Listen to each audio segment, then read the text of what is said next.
Let's talk about how we create heart coherence. When people can sustain heart coherence just for a short amount of time, there's a resetting that takes place in the baseline of trauma. When people have traumatic events in their life that are shocking, that are related to betrayal or loss, we begin to become branded emotionally, and that trauma stays right in the survival center of the brain called the amygdala.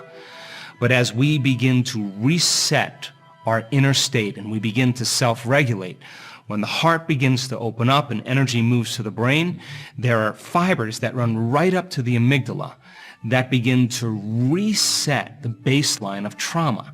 In a matter of moments, the person starts to feel more like themselves. Now, elevated emotions like gratitude, love, joy, inspiration, peace, wholeness, trust, knowingness, patience, empowerment are selfless emotions that tend to open the heart. The survival emotions that we've been talking about over the last several episodes are related to those emotions of guilt and shame and unworthiness and anger and fear. They have nothing to do with heart-centered emotions. So then what if then the heart begins to become more coherent and it begins to send energy up to the brain through these fibers called afferent fibers? The vagus nerve, the primary nerve that's dominant in the parasympathetic nervous system, begins to reset the baseline of the brain, and when the heart becomes coherent, the brain becomes coherent. And when the brain starts to become coherent, the heart becomes coherent. How do we know that? Because when we look at a brain scan and we see a person beginning to become more orderly in their brain, we see the front of the brain beginning to resonate with the back of the brain.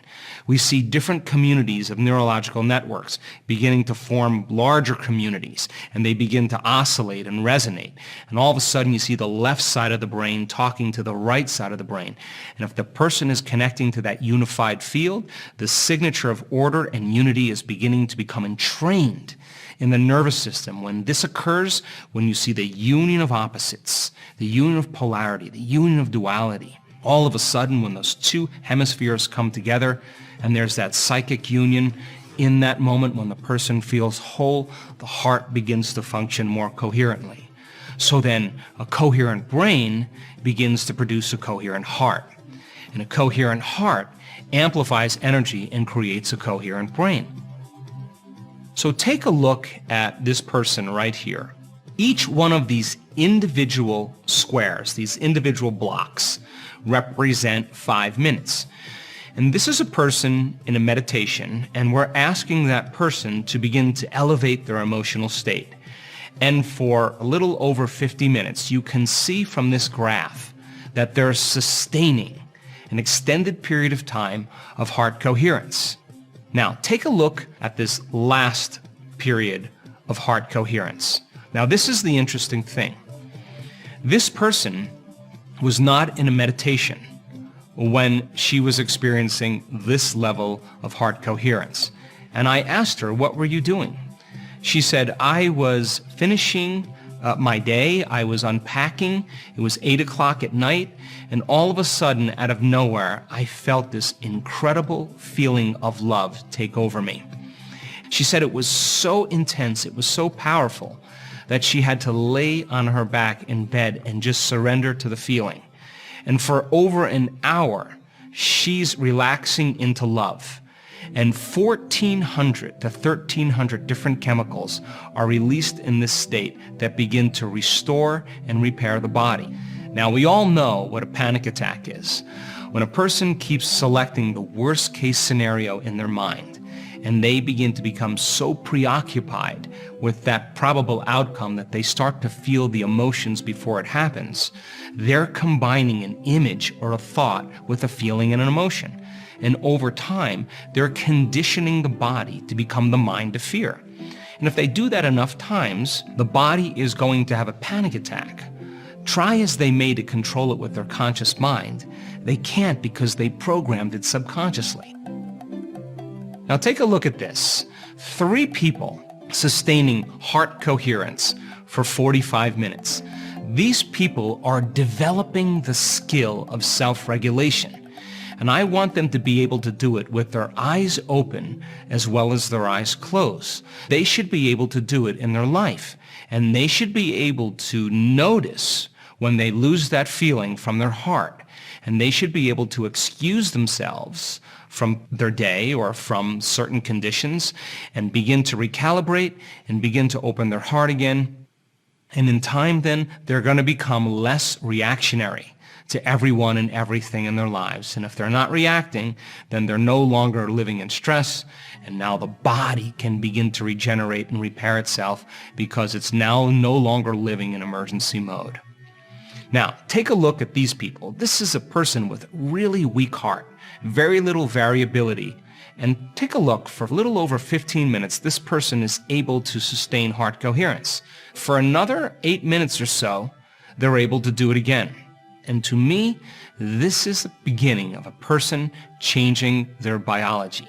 Now, what is the significance of creating brain and heart coherence? Think about it. When you create heart coherence, you're emitting a measurable magnetic field. When you're creating brain coherence, you can put a thought or intent on that frequency. And when you do it properly now, you are broadcasting a very coherent signature of electromagnetism all around you.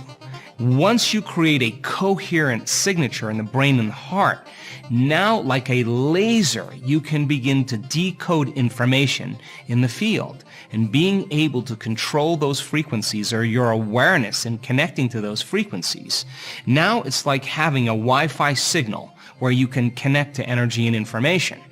When the brain is incoherent, when the heart is incoherent, we experience separation and we have a poor signal, so we can't connect to the field to create from. And as the person begins to trade those survival emotions like anger and fear or pain for elevated emotions like gratitude, joy, and love, and they overcome the emotions that keep them bound to their past, present reality, and there's no longer a vibrational match between anyone or anything in their life, all of a sudden, as they overcome the emotions, they're going to take their attention off the person or problem. And now they're going to begin to weaken the energetic bonds with their past, present reality. And in a sense, if they're no longer feeling those emotions and they're no longer thinking about that person or problem, they are taking their power back, and they begin to build their own electromagnetic field. And now they have energy to heal. Now they have energy to create a new future with. And now they're creating no longer from lack or separation. They're creating from wholeness or oneness. In other words, when they create, they feel like it's already happening. And so then when we get up from our meditations in this creative state, as long as we're feeling the emotions of our future in our heart, we're no longer looking for when it's going to happen or why it's going to happen, because you feel like it's already happened. And you are connected to the energy of your future. And when we lose the energy of our future and we disconnect from it, now we're back to the energy of our past. And don't expect anything to change in your life. So it's not enough to just do this in your meditation.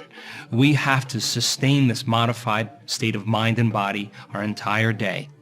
So that when there's a vibrational match between your energy and some future potential that already exists in the quantum field, and you're creating from the field instead of from matter, now we no longer have to go anywhere to get it. We will begin to collapse time and space and draw the experience to us. And now we'll begin to believe that we're more of the creators of our lives instead of the victim of our lives.